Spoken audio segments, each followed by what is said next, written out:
यालिन आज बिल्कुल मेरी जैसी हरकतें कर रहा है।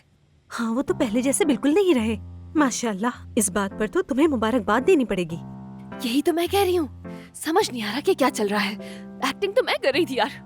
वैसे माफ कीजिएगा, एक बात कहती हूँ मिस डेफने, आपको इतनी जल्दी माफ नहीं करना चाहिए था। कहा था ना कि फासला रखना है। सच्चा प्यार वही होता है जिसमें फासले हों।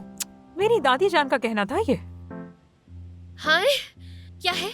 मेरी नंद को ना ज्यादा भड़काने की जरूरत बिल्कुल नहीं है। हाँ हाँ, तुम्हें क्या लगता है मेरे भाई के साथ रहना आसान है? नहीं, बिल्कुल आसान नहीं है। ये और क्या करे बेचारी, वो बहुत होशियार है। यार हम चार हैं, हम चारों मिलकर उस अकेले शख्स का मुकाबला कर सकते हैं। आप ये कर सकती हैं मिस डेफने। हाँ, ये हुई ना बात, मुझे मोहब्बत हो गई है। अब मैं क्या करूंगी?